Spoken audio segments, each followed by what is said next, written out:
오늘 이 역사적인 배경을 보면 무엇 때문에 이런 말씀을 하게 됐느냐? 오늘 우리가 4절을 보면 그 배경을 알 수 있는데요. 4절 보니까 만군의 여호와 이스라엘의 하나님께서 예루살렘에서 바벨론으로 사로잡혀 가게 한 모든 포로에게 이와 같이 말씀하시니라 했습니다. 그러니까 평안히 잘 살고 있는 사람에게 한 것이 아니고 범죄하고 타락하고 불순종하고 우상을 섬기고 하나님을 배신한 이스라엘 백성들이 바벨론이라고 하는 인생 막대기를 통해서 이스라엘 백성들을 붙잡아가고 끌고 갔어요. 예루살렘에서 바벨론까지. 예루살렘은 이스라엘이고 바벨론은 이라크입니다. 그러니까 예루살렘에서 이라크까지 거리가 1000km가 넘어요. 그 멀고 먼데 사람들을 끌고 갔어요. 그리고 예루살렘을 불태워버리고 황폐화시켜버렸어요. 그러니까 원하든 원치 않든 쓸만한 사람을 끌고 가고 별 볼 일 없는 사람은 그냥 놔뒀어요. 그러니까 끌려간 사람들이 1000km를 끌려갔는데 뭐 자동차나 비행기로 갔겠습니까? 걸어갔지요. 그러면 얼마나 걸렸을까요? 2달 동안 걸어가야 돼. 꽁꽁 묶여가지고 2달 동안 끌고 갔어요. 그럼 거기 가서 뭐 대접 잘하려고 끌고 갔겠습니까? 가서 노예로 시키고 종로로 시키려고 끌고 간 거죠. 그러니까 나라가 망해버리니까 끌려가서 종살이를 하게 됐는데 얼마나 앞이 캄캄할 일입니까? 자유가 있습니까? 재산이 있습니까? 무슨 직장이 반듯한 직장이 있습니까? 살 의욕이 없어요. 밥맛도 없고 잠도 안 와요. 희망이 절벽이에요. 이런 사람들이 끌려가니까 가서 무슨 생각하겠습니까? 아이고, 우리가 믿는 하나님 안 계신가 봐. 하나님이 우리를 이렇게 버려놨네. 아유, 그런 하나님 믿어서 뭐하냐? 자기들이 범죄하고 타락하고 하나님 떠난 걸 생각하지 않고 원망을 하는 거예요. 그래서 하나님이 우리에게 재앙을 내렸는가 보다. 그러니까 이렇게 됐지. 이렇게 생각하고 참 낙심해 있을 때에 하나님이 예레미야 선지자를 불렀어요. 예레미야야, 내가 들려준 대로 기록해서 포로로 끌려간 바벨론에서 살고 있는 이스라엘 백성들에게 가서 전해주도록 해라. 그럼 뭐라고 전할까요? 했더니 오늘 이 말씀을 쭉 했습니다. 뭐라고 했는고 하니 첫째는 5절로 6절의 말씀 보니까 너희는 집을 짓고 거기에 살며 텃밭을 만들고 그 열매를 먹으라. 아내를 맞이하여 자녀를 낳으며 너희 자녀들이 아내를 또 남편을 맞이해서 자녀를 낳고 살도록 해라. 이 사람들이 끌려가서 낙심이 돼 있는데 무슨 장가를 가고 시집을 가겠어요. 떼거리도 없는데 아니 뭐 집도 짓고 돈도 벌고 해야 뭐 시집도 가고 장가 가고 아들 낳고 딸 낳고 사는 것이지. 아니 끌려간 종 주제에 내 목구멍에 풀칠하기도 힘든데 뭐 집 짓고 뭐 농사 짓고 뭐 장가 가고 시집 가고 아들 딸 놓고 살아라. 그렇게 편지를 보내라는 거예요. 이 편지를 보내게 됐지요. 그런데 이제 거짓 선지자들이 10절에 보니까 나오는데 이 사람들은 반대로 말하는 거예요. 우리가 여기 왔지만은 바벨론 시킨 대로 하면 안 돼. 독립운동해야 돼. 조금 있다 우리는 고국 땅으로 돌아갈 거야. 그러니까 저 사람들 시킨 대로 하지 말고 우리가 똘똘 뭉쳐가지고 폭동을 일으키든지 반란을 일으키든지 똘똘 뭉쳐가지고 좌우지간 고국 땅으로 돌아갈 연구를 해야지 여기서 장가가고 시집가고 아들 낳고 딸 낳고 그러면 안 된다고. 이렇게 말을 하니까 예레미야가 하나님이 하신 말씀하고 거짓 선지자들이 한 말하고는 반대가 되는 거예요. 그러면 여러분 우리가 끌려왔다면 누구 말 듣고 싶겠어요? 예레미야 말 듣기 싫어. 독립해야 되고 고국으로 돌아가서 우리가 살아야지 뭐 여기 와서 이 사람들 시킨 대로 살아? 안 돼. 그러니까 이스라엘 사람들이 어떻게 생각했냐면 예레미야는 친바벨론파다. 그러니까 거기 가서 거분거리고 잘 살아라고 뭐 독립할 생각하지 말고 그저 반항하지 말고 그리 살아라 그런다. 그러니까 예레미야 한 말은 듣기 싫어요. 이건 친바벨론파야. 오늘 우리로 말하면 친미파, 뭐 친일파, 뭐 친북파 있는 것처럼 이 바벨론파 같아. 그러니까 안 들으려고 그래. 그런데 거짓 선지자 말이 아주 귀담아 들려진 거예요. 애국자요. 독립하자 그러잖아요. 이 사람들 말 듣지 말고 돌아가자 그러지. 곧 돌아갈 거니까 장가 시집가지 말고 조금 기다리라 그러지. 그런데 오늘 성경을 가만히 읽어보면 언제 하나님이 돌이켜 주겠다고 했느냐 하면 70년 후에 고국 땅에 돌아가게 해주겠다. 오늘 우리가 읽었어요. 그러니까 70년 동안 우리는 장가 안 가고 시집 안 가고 살면 안 되죠. 근데 이 사람들은 곧 돌아갈 줄 알고 곧 돌아가겠지. 아유, 이 거짓 선지자들이 말이 맞아. 이 사람들이 말한 거 보니까 곧 돌아간다 그랬잖아. 이래가지고 장가 안 가고 시집 안 가고 하루 이틀 1년 2년 기다리다가 손자가 한갑 돌아오는 70년이 지날 때까지 아예 그냥 평생을 그렇게 살아버린 거예요. 그런데 하나님은 예레미야를 통해서 끌려갖고 종로로 가지만은 여기가 고국 땅이라고 생각하고 여기서 집 짓고 여기서 농사 짓고 여기서 시집가고 장가가고 아들 낳고 딸 낳고 살아라. 70년 후에 내가 돌아가게 할 거야. 확실하게 기간을 정하고 말씀을 하시게 됐다 하는 것입니다. 성경은 이상주의를 말하지를 않아요. 요즘에도 이상주의자들 있죠. 현실 이거 뜬구름 잡으러 돌아다닌 것처럼 뭐 파라다이스가 어디가 있는 것처럼 그 잠꼬대 같은 꿈만 꾸고 있고 현실을 무시 여기고 일할 생각지도 않고 정상적인 생활을 하지 않고 먼 훗날 어떤 좋은 어떤 이상 세계가 올 줄로 생각하고 사는 사람, 그게 이상주의자거든요. 이상을 가진 건 좋지만 이상주의자가 되면 안 되는 거예요. 그리고 현실주의자가 돼도 안 돼요. 뭐 이상 그런 거 필요 없어. 먹고 마시고 짐승처럼 그저 먹고 마시고 편히 잘 사는 게 그것이 전부지. 뭐 이상 세계가 있겠어. 그것도 성경이 경계한 거예요. 그러니까 이상주의도 아니고 현실주의도 아니고 현실에 충실하면서 하나님의 나라를 꿈꾸고 하나님의 영광의 나라를 소망 중에 바라보고 사는 거, 이게 바로 하나님 백성들의 삶이다 이 말이죠. 오늘날 이상주의자들이 많아요.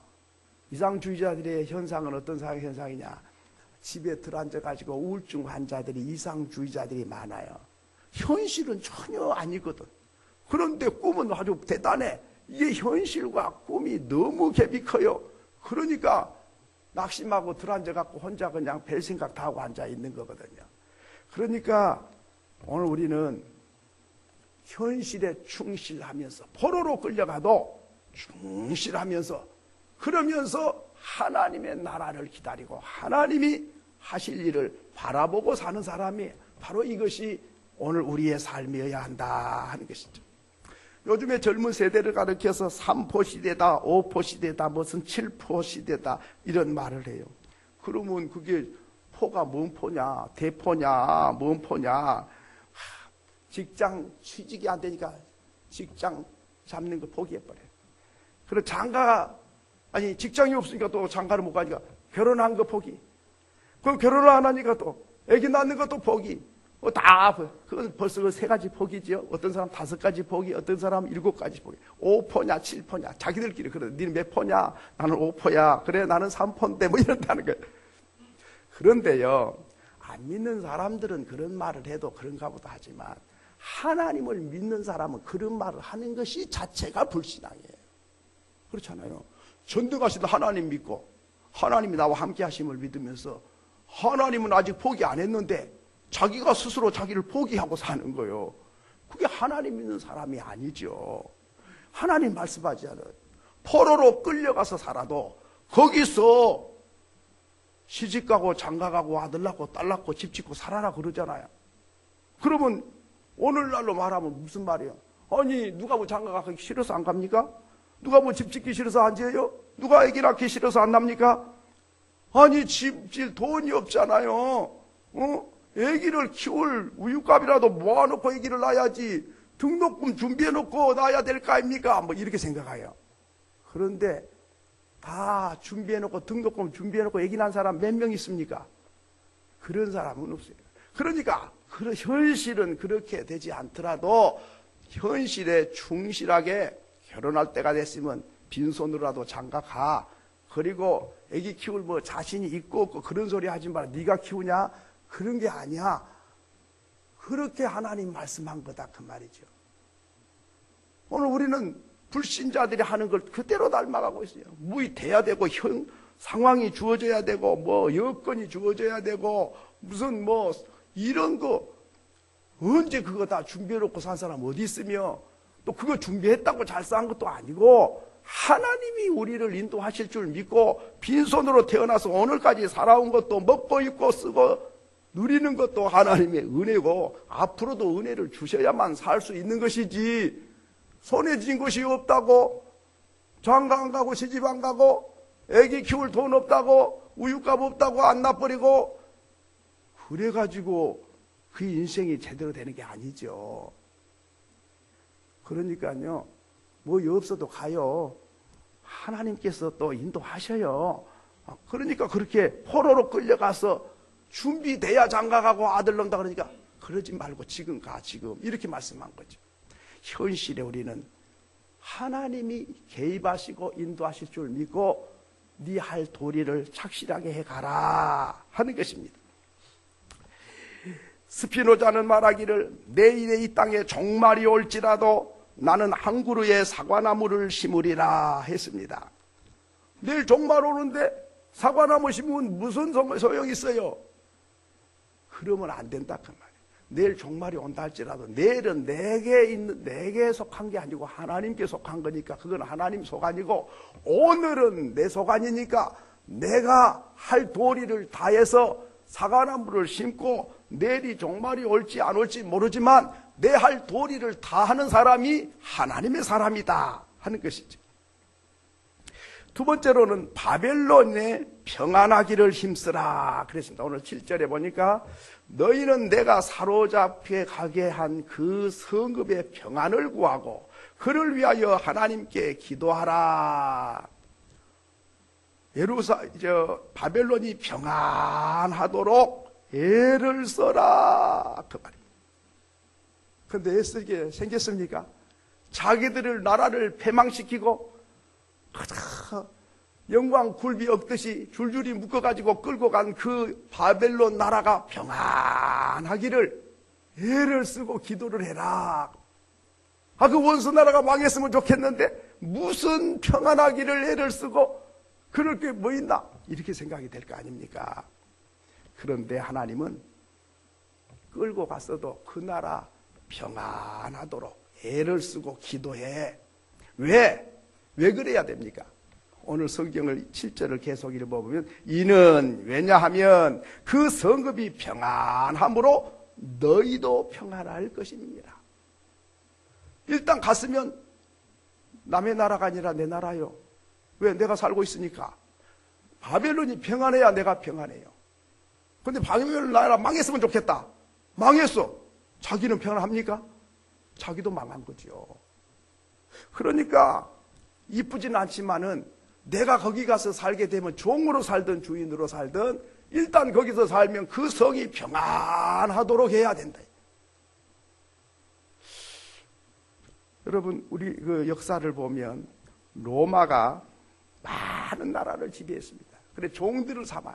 그 로마 시민권 하나 가지면 종들이 2명, 3명 붙어 있어요.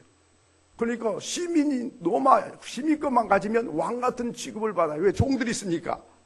그런데 여러 나라에서 종들을 잡아와서 종으로 쓰는데 종들이 폭력을 휘두르고 주인을 막 죽여버려요. 그리고 아무데 안 보는데 끌고 가지고 그냥 죽지 않을 만큼 때려버려요. 그리고 도망가버려요. 그러니까 포로들이 무서워요. 종이지만은 거분거분한 종이 별로 없어요. 그러니까 종이 너무 포악하니까 쇠줄에다가 묶어놓고 필요할 때만 풀어갖고 일하게 만들고 묶어놔요. 짐승 묶어놓듯이. 그랬는데 이스라엘 백성들은 달랐어요.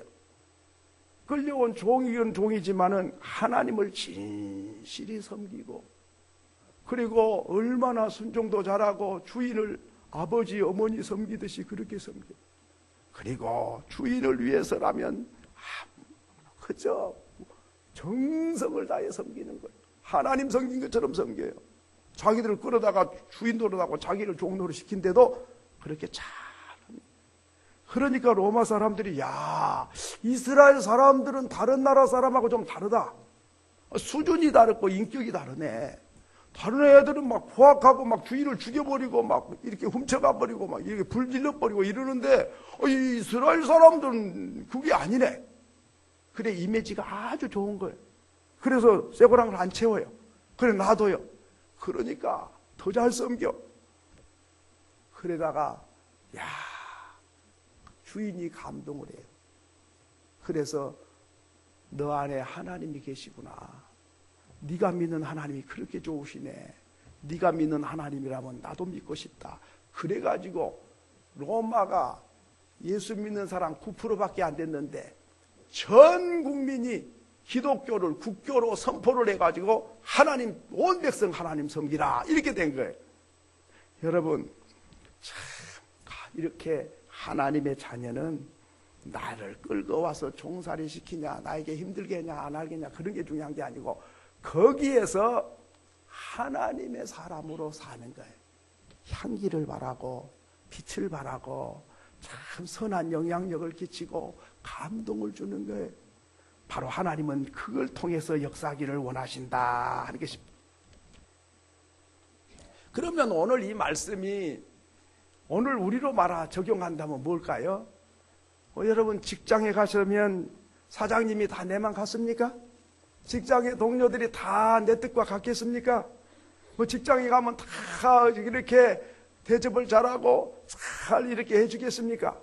그러지 않는 데가 더 많이 있겠죠. 까다로운 사람도 있고, 그냥 억울하게 한 사람도 있고, 불이익 준 사람도 있고, 좀 이해 못할 일을 시킬 때도 있겠죠.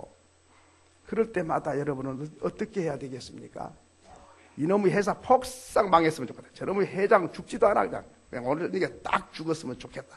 이런 마음이 우리 마음에 든다, 그 말이에요. 그러면 오늘 우리가 그 직장에 누가 오라 그래서 갔습니까? 안 오면은 혼내킨다고 해서 갔습니까? 자기가 좋아서 갔잖아. 그러면 하나님이 바벨론에 끌려간 사람에게 평안하도록, 그 나라가 평안하도록 그렇게 하라, 그 말씀은 끌고 간 사람이 뭐 이쁘다고 그 성이 편하다고 해, 이렇게 아니라 하나님은 나를 통해서 그렇게 하기를 원하신다. 그러면 우리가 회사를 갈 때에도 우리 회사가 평안하도록, 우리 회장님 건강하고 아주 회사가 잘 되도록 애를 쓰고 기도를 하고 힘을 쓰는 것이 오늘 우리가 해야 될 일이다, 그 말이죠. 사장님이 대우 잘해주고 복지가 잘 돼 있으면 잘하고 그러지 못하면 되는 대로 하고 회사야 망하든 말든 그렇게 하라, 그게 아니거든요. 왜 그렇습니까? 회사에 몸담고 있는 동안은 회장이 잘 되고 회사가 잘 돼야 내가 잘 되니까.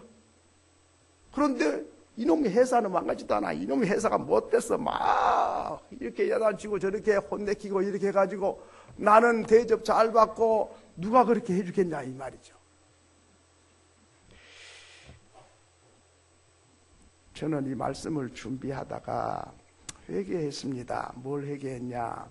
이번에 아들 장가를 보내면서 청첩장을 이렇게 보내고 좀 했는데, 평안하도록 해야 되는데, 친분이 아주 가까운 사람만 보내야 되는데, 고민을 하다가 또 아들 장가 보내서 연락도 안 했다고 그런 소리 들을까 봐서 그냥 이렇게 보냈는데, 가만히 보내고 나서 생각해 보니까 친분이 그렇게 가깝지 않는 사람은 마음이 불편했을 것 같아요.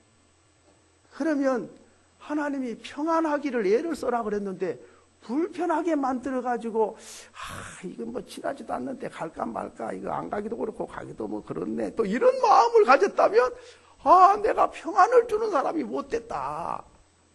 다음부터는 친분이 있는 사람만 보내야지, 그냥 조금 안다고 해서 보내면 안 되겠네. 이 생각을 하면서 하나님, 죄송합니다. 내가 경험이 없고 잘 몰라가지고, 이렇게 됐습니다. 이런 마음을 가졌습니다. 오늘 이 교회로 말한다면, 조 목사, 너 교회가 평안하기를 힘써야 돼. 네 하고 싶은 말 다 하고 네 하고 싶은 대로 다 하면 교회가 안 평안할 수 있어. 그러니까 어떻게 하면 평안할까? 내 가정이 어떻게 하면 평안할까? 내 직장 생활은 어떻게 하면 평안할까? 그걸 위해서 힘쓰고 애쓰고 기도를 해야 되는데 과연 그랬는가? 이걸 좀 생각해 보니까 이게 내 편한 쪽으로만 생각했지 전체가 평안한 쪽으로 생각했는가? 돈을 벌려고는 애쓰고 출세하려고는 수고를 하지만은 평안을 주려고는 별로 관심이 없는 것 같아요. 어떻게 하면 평안할까요? 말을 곱게 해야 평안하죠. 말을 거칠게 하면 듣는 사람 마음 안 편하잖아요. 인상을 써버리면 내 인상을 보는 사람 마음이 안 편하잖아요. 말을 거칠게 하면 어떻게 편하겠어요?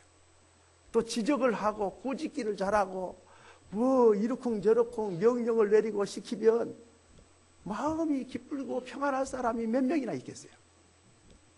같은 말을 해도 어떻게 하면 내 말에 저 마음에 상처가 안 되고 평안할까? 어떻게 하면 마음이 감동이 될까? 좀 조심스럽게 다가가야 되는데 그냥 내 마음대로 말하고 내 마음대로 인상 쓰고 내 마음대로 지적하고 내 하고 싶은 대로 다 했는데 내 마음 하고 싶은 대로 다 했으니까 평안할 수 있어요. 그런데 듣는 사람이 안 평안해. 가족이 안 평안하고 성도가 안 평안해. 직장의 동료들의 마음이 안 편안해.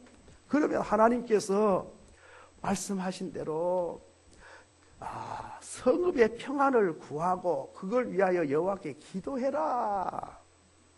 평안을 애를 써서 평화가 깨지지 않도록 저 마음이 불편하지 않도록 배려하고 각별히 주의해라는 뜻이죠.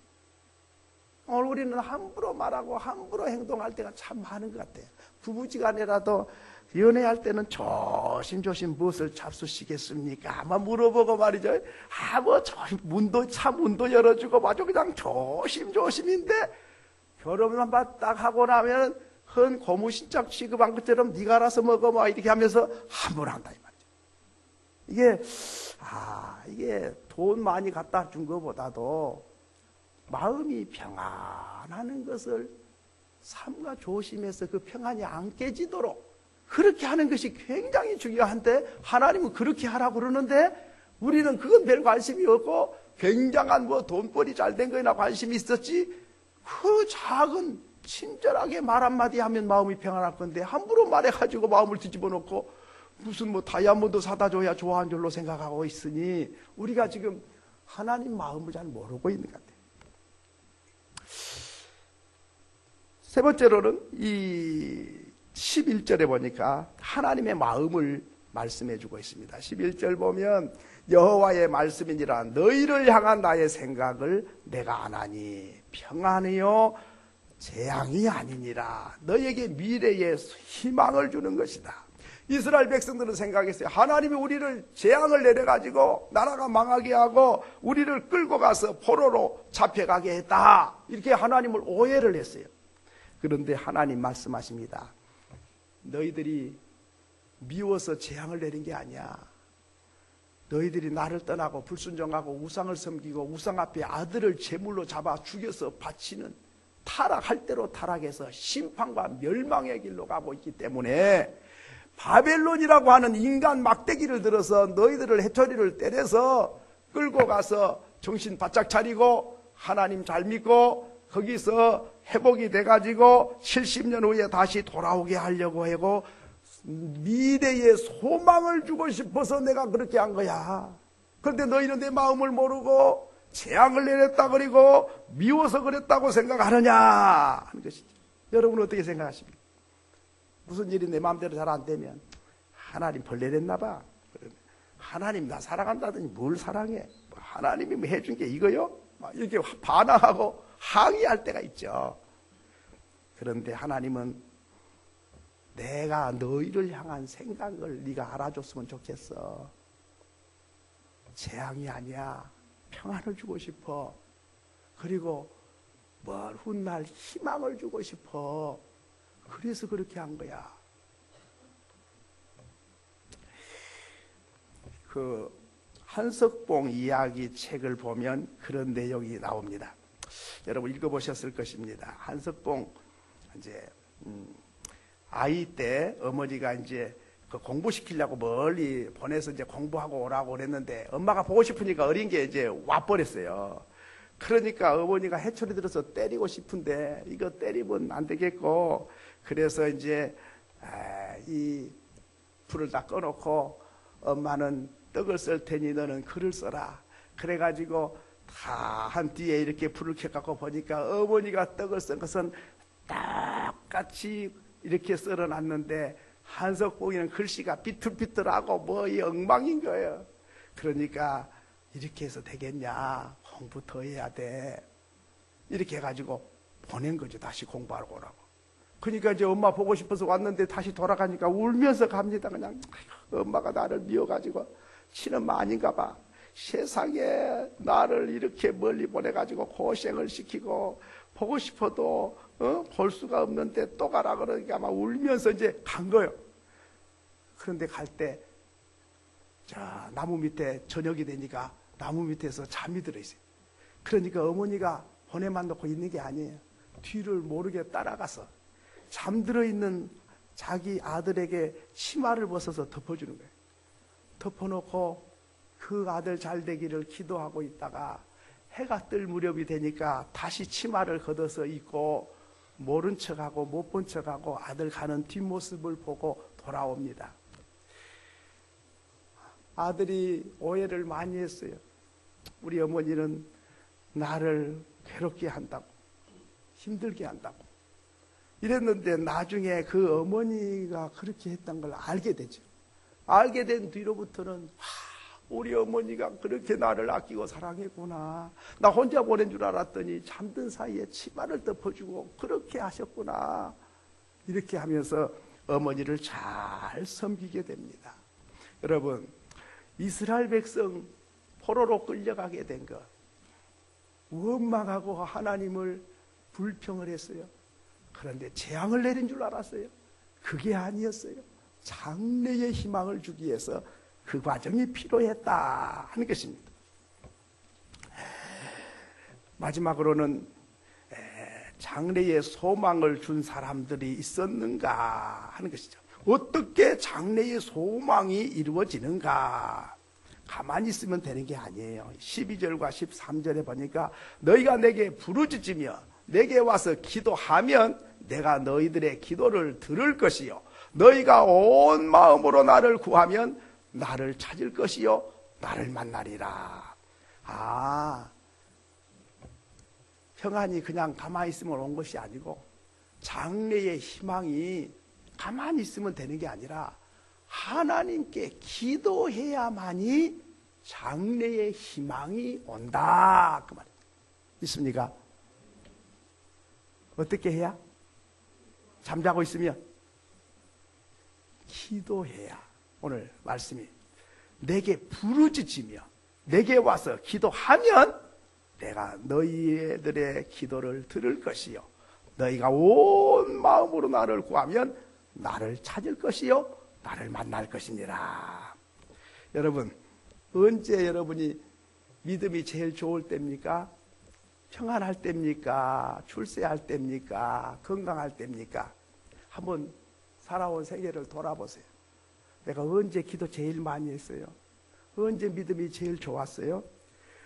믿음이 가장 좋을 때, 기도 가장 많이 할 때, 하나님을 진실히 찾을 때, 내가 가장 겸손해질 때, 내가 진실해질 때는 언제였습니까? 잘 나갈 때가 아니었어요. 고난 속에서 하나님께 많이 더 기도하게 되었고 그때가 진실하게 되었고, 그때가 하나님을 더 많이 사랑했고, 그때가 믿음이 제일 좋았어요. 그리고 편안할 때, 잘 나갈 때, 출세할 때, 그때는 그냥 하나님 바빠서 기도할 시간도 없고 하나님께 가까이 갈 수도 없어요. 그때가 믿음이 하락이요. 세상으로는 잘 때 가는데 믿음은 하락이고, 세상적으로는 고난이고 아픔인데 그때는 기도 많이 하고 더 진실하고 더 하나님께 가까이 갔고, 언제 믿음이 좋냐 이 말이죠. 하나님은 끌려가서 종살이한 것 같아도 거기서 기도하게 하고 진실하게 하고 믿음을 회복해서 장래에 소망을 주려고 하신다 하는 것입니다. 그러면 그런 사람이 누굽니까? 다니엘. 기도하는 사람 사자굴 속에 잡아 였는다 그랬는데 창문을 활짝 열어놓고 하루에 3번씩 보란듯이 기도를 했어요. 기도를 그냥 적당히 한 게 아니라 목숨을 걸었어요. 사자밥이 될 각오를 하고 기도를 했어요. 그랬더니 잡아다가 사자굴 속에 집어였습니다. 사자들이 입을 봉했습니다. 다니엘서 6장 22절에 나의 하나님이 이미 그의 천사를 보내어 사자들의 입을 봉하셨으므로 사자들이 나를 상해하지 못하였사오니. 그렇습니다. 이렇게 바벨론으로 끌려가도 다니엘처럼 목숨 걸고 기도하는 사람을 통해서 바벨론의 왕이 다니엘아, 세상에 굶은 사자가 어떻게 너를 먹지 않고 있었느냐? 하나님의 천사를 보내서 나를 지키고 사자 입을 봉하셨나이다. 이야, 네가 믿는 하나님이 과연 살아계시고 위대하시도다. 바벨론 나라 왕 하나님도 모르고 믿지도 않는 왕인데 기도하는 다니엘을 통해서 하나님의 살아계심을 높이고 찬양하게 됩니다. 그런가 하면 잡혀갔던 에스더, 죽으면 죽으리다. 금식하고 기도하고 왕 앞에 나가서 내 조국을 살려달라고 호소해서, 그래서 교만한 하만이를 처단하고, 그리고 모르드게 총리를 삼아가지고, 그래서 바벨론 나라가 포로로 끌려간 종들이 기도하는 사람들을 통해서 바벨론 나라가 물러가 버리고 유대인들이 통치하는 나라가 된 거지요. 바벨론 나라 안에 거룩한 이스라엘 나라가 세워지게 된 거지요. 어떻게 그런 일이 생깁니까? 기도하라 말씀하셨습니다. 기도하면 장래에 희망을 줄 것이다. 바로 에스더 같은 사람, 모르드게 같은 사람, 다니엘 같은 사람, 이렇게 목숨 걸고 기도하는 사람을 통해서 대제국 바벨론을 완전히 180도 뒤집어 가지고 유대인들이 통치를 하고 바벨론 사람들이 유대인 되고 싶어 가지고 안달이 나버렸어요. 이게 부름절의 역사입니다. 놀랍지 않습니까? 요셉이가 기도하니까 바로 왕이 하나님의 신에 감동된 사람이라고 탐복을 하고, 그리고 기도하는 요셉을 통해서 굶어 죽어가는 7년 동안의 그 흉년 속에서 애굽 백성을 살려내는 역사가 있습니다. 바울이 감옥 안에서 기도했는데 로마 감옥 안에서 기도한 바울을 통해서 로마가 국교가 됩니다. 그렇습니다. 성경 역사는 기도하는 사람을 통해서 하나님은 일하신다 이 말이죠. 기도하면 하나님이 일하시고 기도하지 아니하면 내 혼자 일하는 거예요. 그래서 하나님께서는 기도하고 구하고 찾으라 말씀하십니다. 기도하는 사람은 얼굴 보면 알아요. 왜? 매일 기도하면 표정이 다르습니다. 제가 이야기한 게 아니라 영국 해중교회 조지 파커 박사가 연구 결과를 발표했는데 매일 기도한 사람은 얼굴에 근심빛이 없더래요. 그리고 영적인 그 환희가 얼굴 표정에 나타난다. 매일 하나님께 믿고 맡기고 기도하니까 근심 걱정은 다 사라지고, 지금 환경은 어렵지만은 하나님의 영적인 광채가 마음속에서부터 평화로운 거예요. 상황은 죽을 상황인데 얼굴 표정은 조금도 근심빛이 안 보이는 거예요. 화사하고 평화롭다는 거예요. 왜? 매일 기도하는 사람이기 때문이다 하는 것입니다. 이제 말씀을 맺습니다. 사랑하는 성도 여러분, 포로로 끌려갔어도 거기에서 우리는 우리의 삶을 성실히 살아가야 됩니다. 환경과 상관없이. 그리고 원수 같지만은 그들의 그 성을 위해서, 평화를 위해서 우리는 기도하고 애를 써야 됩니다. 그리고 하나님이 우리를 향한 생각이 뭔지를 기억해야 합니다. 오해하면 안 됩니다. 내가 잘못해갖고 이렇게 됐지만은 하나님은 재앙을 주고 싶은 마음이 아니고 바로 우리에게는 평강을 주고 싶고 장래의 희망을 주고 싶은 게 아버지 마음입니다. 그것은 기도하는 사람을 통해서 희망은 이루어진다. 저와 여러분은 기도의 줄을 놓지 말고 살아가는 저와 여러분 될 수 있기를 소원합니다. 기도하겠습니다.